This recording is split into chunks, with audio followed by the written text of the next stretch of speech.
Bonjour à tous.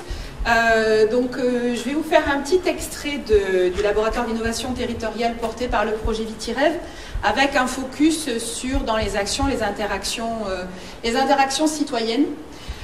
Donc d'abord, qu'est-ce que c'est VitiRêve? C'est un très gros consortium d'entreprises privées publiques qui sont réunies avec deux entrées différentes, une entrée filière, donc l'entrée de la filière viticole, et puis une entrée territoire pour laquelle je vais vous donner des illustrations les plus locales possibles et les plus concrètes possibles. Donc d'abord un consortium public-privé d'acteurs réunis autour de ces deux enjeux. Les objectifs, donc c'est un programme qui s'inscrit qui est labellisé France 2030 et qui s'inscrit sur 8 ans, donc qui se terminera fin 2027, début 2028. C'est un programme assez long, dont les objectifs étaient à la fois portés par la filière, donc pour accompagner au maximum la sortie des usages de pesticides, mais également travailler sur l'attractivité du territoire. Et donc on passe notre temps un peu à changer d'échelle et puis à changer d'enjeux, que ce soit des enjeux techniques, économiques, mais aussi sociaux et humains. Et donc à travers ça, il y a toute une série de programmes d'axes de travail, et celui sur lequel je suis en particulier, c'est l'archipel des laboratoires d'innovation territoriale, qui sont des dispositifs de recherche ouverte et participative, qui opèrent des cycles d'expérimentation en boucle itérative, c'est-à-dire on essaye, on prototype ensemble, on teste et on évalue ce qu'on a testé ensemble, avec des parties prenantes variées, donc pas seulement des viticulteurs, mais aussi des acteurs du territoire. Et enfin, un fonctionnement en archipel, puisque vous allez le voir sur la carte qui est présente à droite, il y a une quinzaine de porteurs de projets de tailles très différentes qui vont d'une simple commune, puisque le plus petit laboratoire d'innovation territoriale est porté par la commune de Saint-Christophe-des-Bardes, à côté de Saint-Émilion. Et l'échelle peut aller très loin, puisque un autre de nos laboratoires est porté par toute une appellation, par exemple sur l'appellation de Bergerac. Donc là, vous voyez une frise qui a été établie entre les litres, qui illustre un petit peu le fonctionnement de l'archipel. L'archipel, c'est vraiment à vocation à créer du lien entre les programmes. Donc je vous ai parlé de différentes échelles. Le programme, il va de la commune jusqu'à la région. Et donc, on a besoin, à un moment donné, de travailler de l'interconnaissance entre les projets et également de chercher ce qui fait commun ou ce qui fait différence et singularité entre les différents projets. Pour pouvoir déployer l'innovation, pour pouvoir trouver des nouvelles forces pour initier du lien avec les citoyens. Donc ça se fait à travers différentes manifestations. On a eu, en novembre dernier, on était accueillis en local sur Libourne pour mettre en scène justement ces différents projets. Et aujourd'hui, je ne vais pas vous parler de tout, mais il y a différents axes qui sont travaillés dans ces laboratoires d'innovation territoriale. Il y a des axes qui peuvent être très techniques autour de travaux sur la biodiversité, l'impact des changements d'itinéraire pratique. Et puis il y a des sujets qui vont plus toucher à la sensibilisation, à l'éducation et au travail avec les citoyens. Et c'est ce qu'on va évoquer à travers différents extraits de leurs travaux. Donc en bas, là, vous avez une grande fresque qui a été dessinée lors de la première rencontre des laboratoires d'innovation territoriale pour expliquer, mettre en image un petit peu ce qui pouvait se dérouler dans les laboratoires d'innovation territoriale. Et vous avez là une première illustration dont je voulais vous parler, qui est les travaux du GEDON, un des laboratoires d'innovation territoriale, sur la thématique de la flavescence dorée. Ce GEDON, ce LEED se déploie sur 2 sites pilotes qui regroupent une vingtaine de communes, 5 communautés de communes. Il y a à peu près presque 600 viticulteurs, 17 pépiniéristes. Et ils ont déployé jusqu'à 6 ateliers au contact des citoyens et au contact des acteurs du territoire pour parler des vignes ensauvagées, de la problématique des vignes réservoirs qui ne sont pas seulement sur les territoires viticoles, mais qui sont également dans les territoires publics ou privés. Ils ont décidé collectivement, à travers ces 6 ateliers qui ont mélangé toutes les parties prenantes, de baptiser ce programme de sensibilisation Regrappons-nous pour essayer de sensibiliser les élus, les citoyens et les professionnels de la viticulture sur l'importance de gérer ces vignes réservoirs. Donc ça, c'est une illustration d'une des interactions possibles. Et quand on interroge les participants de ces ateliers, qui étaient donc en public mixte, ils ont tous fait des remontées positives sur la qualité des échanges, la découverte des étapes concrètes du métier de la viticulture, et puis également ils ont apprécié les témoignages des viticulteurs. On disait tout à l'heure qu'il y avait un besoin de se réapproprier les métiers de l'agriculture, et là ça a été au plus près. L'enseignement de ce LIT, c'est notamment que ça passe par une entrée en contact presque individuelle des acteurs pour les recruter. Lila Rioux, qui est l'animatrice de ce LIT, a dû mener plus de 70 entretiens individuels.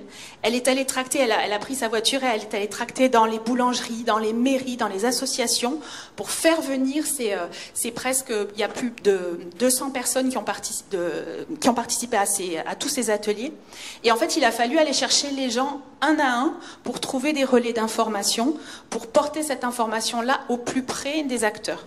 Donc ça, c'est un des premiers enseignements que je voulais vous partager. C'est pas parce que c'est collectif que tout doit se faire en collectif et ensemble. Il y a tout un travail de prospection, de recrutement qui passe par de la rencontre individuelle un à un.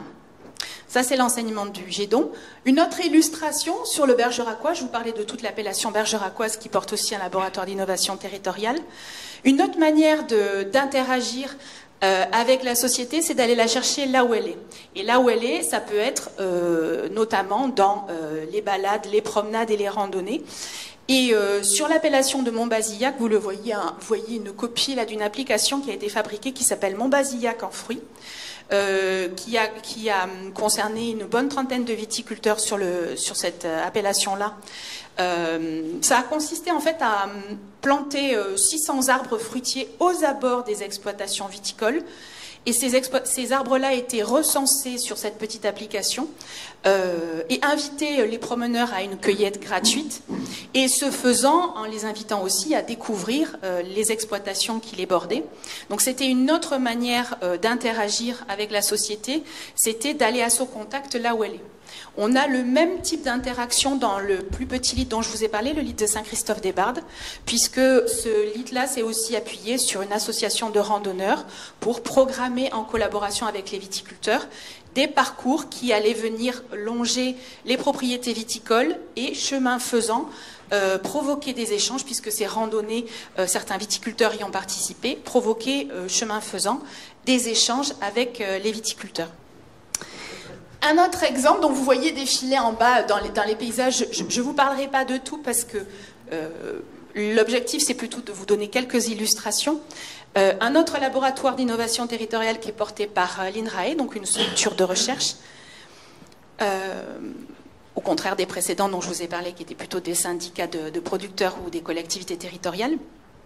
Le LIT Bacchus a eu plusieurs initiatives différentes et porteuses d'inspiration pour le lien entre agriculture et société, et notamment une que je vais vous raconter, c'était dans toutes les actions. Alors eux, ils ont beaucoup un focus sur les actions sur la biodiversité, la préservation de la biodiversité et l'impact des itinéraires techniques. Et puis, il y a eu un travail de collaboration avec un dispositif de recherche participative sur l'écoute des chauves-souris. Il y avait tout un dispositif pour essayer de repérer en quoi les pratiques agricoles et viticoles impactaient les sites de vie des chauves-souris. Et donc, ce dispositif de recherche participative a mis autour de la table les acteurs du LIT Bacchus, et donc des viticulteurs, mais aussi des citoyens et des riverains. Et puis se sont retrouvés autour de la table des gens qui ont dit, pour moi, voilà, je pense à un monsieur qui était ancien prof, passionné par la biodiversité, qui a trouvé intéressant de mener cette expérimentation-là au bénéfice des viticulteurs pour voir quel pouvait être l'impact positif de la biodiversité et qui a dit bah, moi le week-end je vais me balader avec ma femme et donc ça m'intéresse d'aider les viticulteurs à comprendre l'impact de la biodiversité donc je vais mener les écoutes de chauves-souris. Ça me fait un prétexte de sortie, de toute façon je sors et donc il est venu au contact du groupe de viticulteurs pour participer à ce dispositif de recherche participative. Et ça a recréé un lien en local sur ce litre-là. Un autre exemple aussi, c'est le dernier que je voulais vous montrer, c'est le petit dernier puisque c'est tout frais, ça date de fin avril. C'est le litre cépage qui est porté par la communauté de communes de l'Estuaire à l'occasion de la fête de l'asperge, donc fin avril. Ils ont tenu un stand pour parler de la viticulture, en tout cas de la viticulture locale. Et ils ont organisé donc un serious game. Et la spécificité de ce serious game, c'était que donc il y avait des énigmes à trouver, donc c'était très tourné grand public. Il y avait 4 petits ateliers, c'était des formes très courtes, donc une vingtaine de minutes, je crois. Il y avait des mots à trouver. Il y avait les 4 thématiques, elles concernaient le sol, la vigne, la réglementation environnementale et puis les bonnes pratiques. Et surtout, ces stands-là étaient animés par des vignerons eux-mêmes qui venaient témoigner de leur métier. Et donc là, les retours, donc il y a eu un livre d'or qui a été fait. Les participants les participants du public ont été surpris de découvrir le niveau de contraintes. C'est eux qui l'ont dit. Hein. Je ne savais pas que les viticulteurs, ils avaient autant de contraintes dans leur métier. Et à l'inverse, les viticulteurs qui étaient agréablement surpris de voir l'intérêt que leur portaient les participants du public. Alors forcément, les serious games, c'est très à la mode en ce moment, mais l'enseignement, et c'est pas le seul, mais l'enseignement qu'on a formulé dans l'archipel d'élite, c'est que il n'est pas question forcément de réinventer un événement nouveau, innovant, qui met en lien la société et la viticulture. Les événements, ils existent déjà, les territoires sont très vivants, et la majeure partie des acteurs d'élite aujourd'hui se sont rapprochés des collectivités territoriales, de leur territoire, pour essayer de repérer quels sont les événements qui déjà mettent en mouvement les citoyens, et c'est à travers ces événements-là, en venant au plus près, qu'ils peuvent trouver des espaces de dialogue pour retisser des liens et réexpliciter les métiers de la viticulture.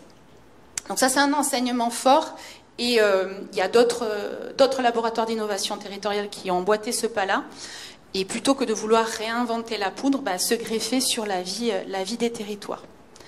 Et puis je vous ai mis une autre représentation, puisque ça c'est le fruit d'un atelier collectif qui s'est mené à l'occasion de la tribune d'élite, donc en novembre à Libourne.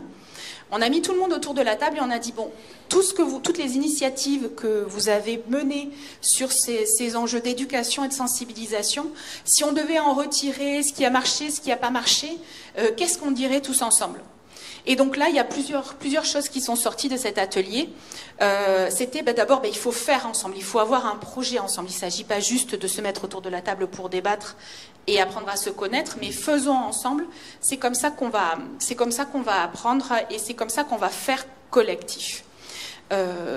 D'autres participants ont dit qu'il y avait un besoin d'être visible et que donc il fallait prendre appui sur les newsletters des collectivités, d'avoir une communication unique et partagée donc pour tous, et puis qu'il y avait aussi un besoin de partager et de s'inspirer, et également d'impliquer en proximité, d'impliquer les acteurs locaux.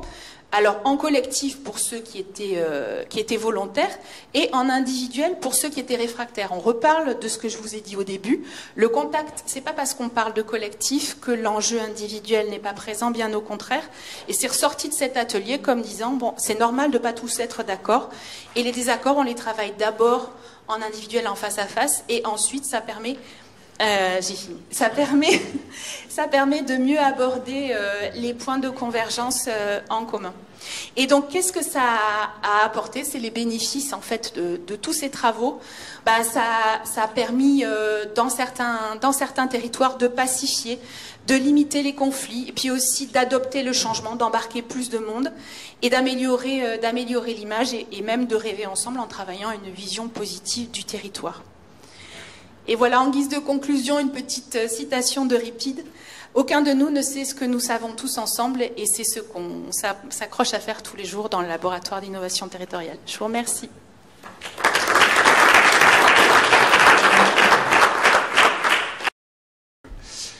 C'était parfait.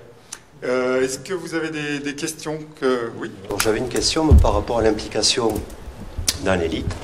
Donc, tu as bien expliqué qu'effectivement, la société civile, en gros, avait bien joué le jeu, était bien impliquée. Je voudrais savoir qu'est-ce qu'il en est des scolaires. Est-ce que dans certains lites, il y a eu des établissements, parce que la courroie de transmission vers le futur, ce sont les jeunes, quoi, finalement. Il y a par exemple, sur le lit du Pinot, il y a eu tout un travail avec une école autour du sujet de l'abeille. Donc ils ont monté une association d'apiculteurs, viticulteurs, et puis ils ont reçu sur une exploitation une école, alors c'était plutôt des primaires, il y en a eu d'autres aussi. Alors oui, sur Bergerac, il y a eu aussi un travail, ils ont co-conçu un jeu sur l'agroécologie, toujours avec les primaires. Le lit du Gédon dont je vous ai parlé a eu plusieurs interactions avec des plus grands au niveau des BTS.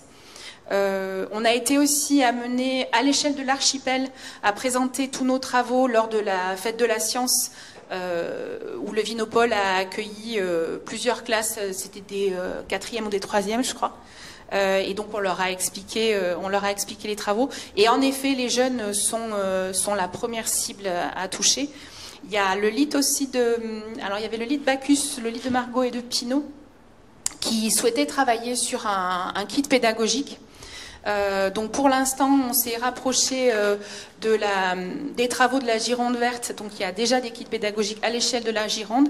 Et là, l'enjeu maintenant, c'est de les décliner sur les autres départements et les autres territoires, avec toujours pareil un ensemble de supports pédagogiques. Donc oui, ça fait partie des cibles à privilégier. Est-ce que c'est VitiRêve qui a été un facteur déclenchant en vous donnant envie, en vous donnant des moyens également, parce que là aussi, c'est un nouveau métier de communiquer avec l'extérieur. Justement, est-ce que le soutien de VitiRêve a été un élément déclenchant dans votre action? C'est parce qu'il y avait un besoin de reconnecter la viticulture à la société civile que la région est allée chercher les moyens nationaux de la Banque des territoires, donc des territoires d'innovation. Donc il y avait cette volonté en effet de recréer du lien.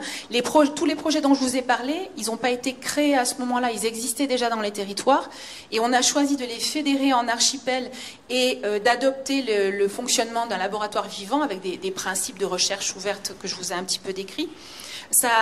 La volonté de la Banque des territoires comme celle du Conseil régional qui cofinance ce projet, j'en ai échangé il n'y a pas très longtemps encore avec la responsable de la Banque des territoires qui nous suit, c'était à travers cette enveloppe et ce consortium que vous avez vu, privé-public, c'était de mettre tous les acteurs autour de la table.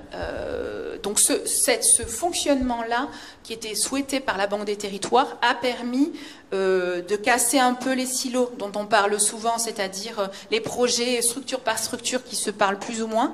Et c'était vraiment une volonté de faire travailler les gens ensemble.